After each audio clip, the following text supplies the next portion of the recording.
So I've just harvested all my golden beetroot, and I think this is a good example to show you that sometimes you don't always get what we planted.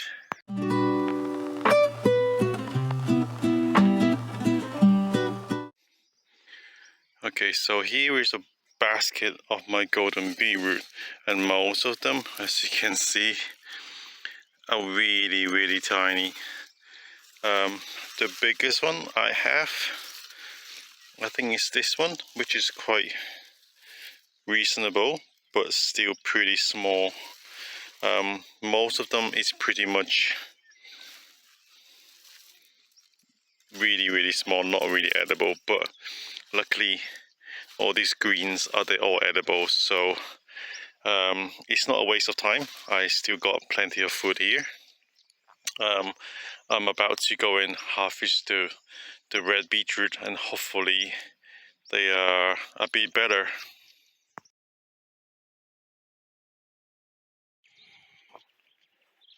So I've just finished harvesting the red beetroot, and I would say in terms of size they are slightly better than the golden one. I mean, they are still pretty small, but they are a bit bigger.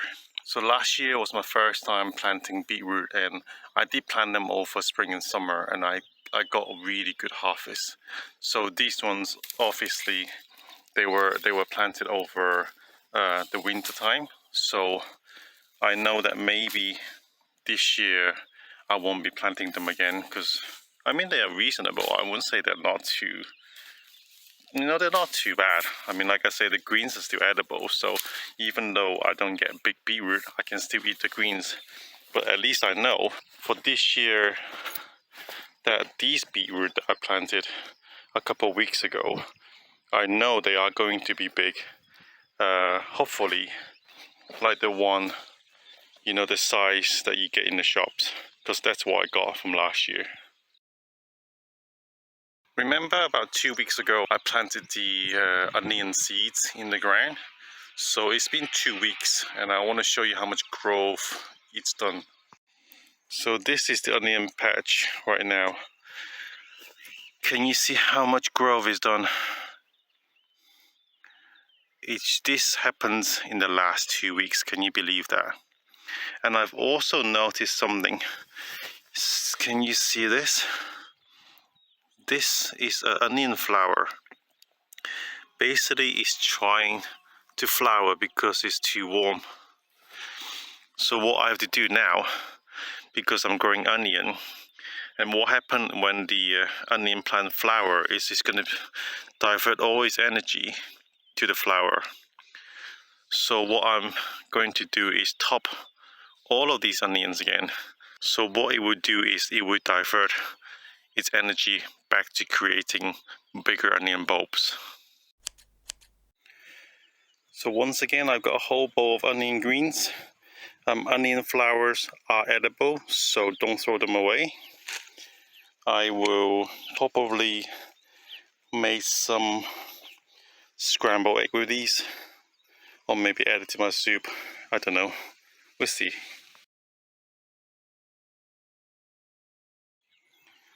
So we're now getting lots of red cherries.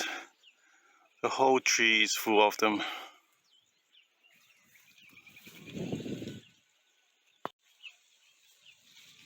And you know what? Let me just try one.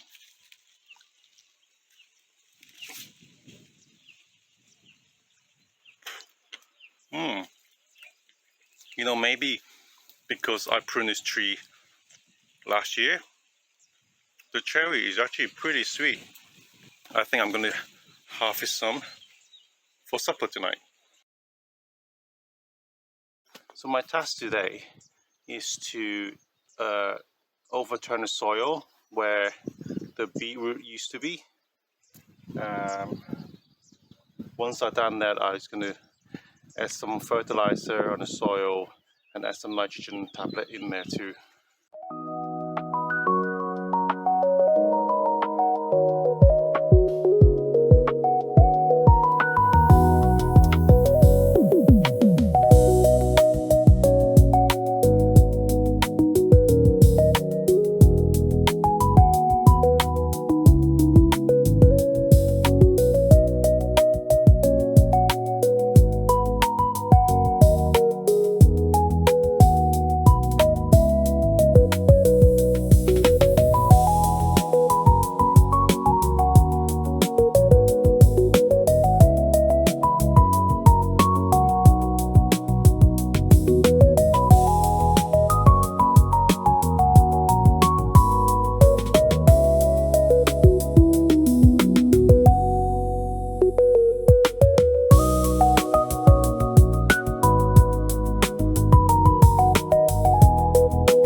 Who needs a gym when you got a garden here?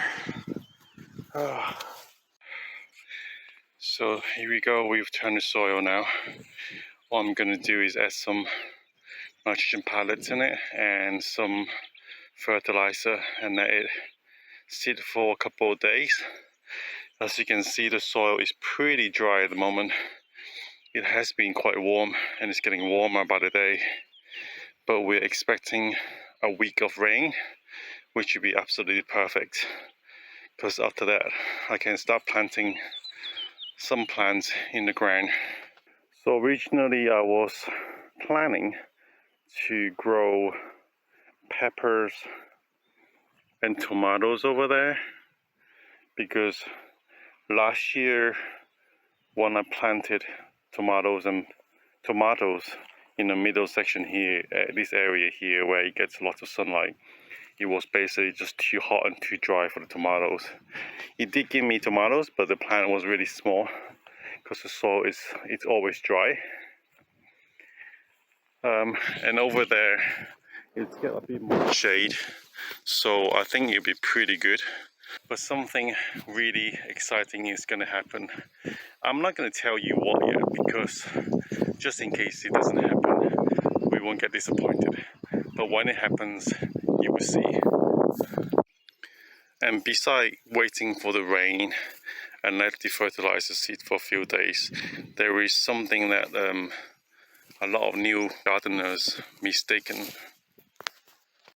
So while it's very, very warm during the day where I am, which is equivalent to zone 9B, at night time it has been pretty cold.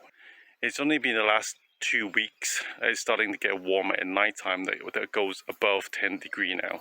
So a lot of new gardeners mistaken that 2-3 weeks ago, because the temperature is warm and you think you can plant, you know, your summer crops into the ground.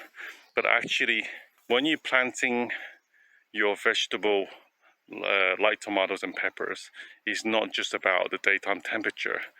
It's also the soil temperature that's really important. If the soil temperature is still too cold, when you put the plant into the ground, it will actually stun the plants, and it will take a while before it will start again. So before you plant your tomatoes and peppers, anything that's summer crop, you want to make sure the soil temperature is warm enough before you put them in the ground. Otherwise, you're going to stun your plants. So anyway, coming back to this area in the middle where it gets most sun and it gets really dry and hot during the summertime, I have decided to plant some okra, because I know okra plants love the heat. They absolutely love the heat, and the dry heat doesn't really bother them. Just to quickly show you, these are my okra plants. They are not ready to transplant yet, hence I'm not in a rush to put them in the ground, because they're still pretty small. These are the cherry tomatoes that they just pop up. There's plenty of them. And these two are eggplants. I tried to germinate them last year. It didn't happen. This year I think I got 2 or possibly 3. One is coming up now here. And then over here I have some, this is what do you call this? Not jalapenos. This is California Reapers, I believe. This one here. There's another one here that hasn't come out yet. This is the Portuguese kale that's coming up, and these are the jalapenos. And over here I have, these are chili plants. They are also called jalapenos, but they are like smaller ones, but I think they're just normal chilies. These are the, if you see my video a couple of weeks ago, this is the beef tomato. It's much bigger now. This is the cabbage that I bought from the market, and these are the bell pepper, which I'm waiting for them to get bigger before I plant them in the ground. And these are the cherry tomatoes. It's actually flowering now. So you can see they are pretty slow growing at the moment, but as the temperature gets warmer, the day gets longer, they will grow pretty fast. And then these are my zucchini. I think they are ready to be planted in the ground, so I will have to find some space for them. Oh, and I want to show you my other seed tray, which is over here. So these are my broccoli rod. They're all popping up. And then these are my big leaf spinach. So they're all also popping up. So once they have their true leaves, then it's a sign that they're ready to be planted in the ground. And then over here are my Swiss chard. This one has decided to bolt, so I will have to harvest this one. Whereas the rest of them are still looking pretty good. And then over here I have my green basils, and here is the red basils, and then here is my lemongrass. And over here with my strawberry plants, as you can see, there's flowers and their little baby strawberries are forming. So hopefully this year I will get a few more strawberry than last year, because last year I was getting about 1 strawberry a week. I mean, I'm not complaining, I still get fresh strawberries, but hopefully this year we get more. As you can see, most of them has got a strawberry on them, and they will hopefully keep producing strawberry until the end of the season. I want to tell you about a major problem I had last year, because I'm living in the countryside, and naturally I had problem with mice coming in the kitchen. So my kitchen is downstairs and the living space is upstairs. So most of the day the kitchen is very quiet, and obviously through the whole night the kitchen's quiet, because I only go down the kitchen like 2-3 hours a day at the most. So the mice were coming in the kitchen, not because I'm dirty. So these are not like city rats, they're just country mice. They're these cute little tiny fluffy animals, but you don't really want them in the kitchen anyway. But it's quite natural, because like I am living in their space. This is their living area, this is their environment, and naturally they are looking for a safe, quiet space to reproduce.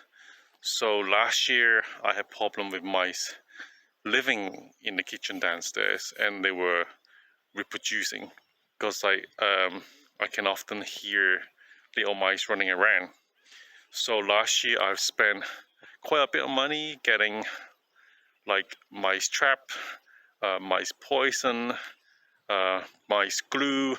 I've tried, you know, all different kind of method trying to get rid of them. And I think like every week I'd be catching 3 or 4 mice. You know, mice poison is very effective. It is cruel, I know. But the problem with mice is like once they eat the poison, they will die in the kitchen, and they start to rot, and the kitchen just stinks of rotten mice, and you don't really want that to happen. And mice glue is pretty cruel, you know. It's just, you don't want to see it. It's pretty cruel. So I had a very, very, very simple solution that actually solved the whole mice problem. So this is my solution that got rid of all my mice, all the mice that come in the kitchen. Basically, I left a bowl of water outside. That is the solution. And in case you're wondering, how does that work? So basically, every night after dark, I have 2 foxes that comes around and drink the water. And obviously sometimes if I have leftover food like chicken bones and etc., I will leave them out for them too. And some kibbles, dog kibbles as well. So every night I have 2 foxes that runs around my house to make sure there's no mice around. And not only the foxes, I also have cats. I have a cat that comes around the house every single night. So now, because I have 2 foxes and a cat that goes around the house, every night I have 0 mice problem. Like none of the mice are coming around to my kitchen anymore. So you would not believe that such a big problem with mice last year can be solved by such a simple solution.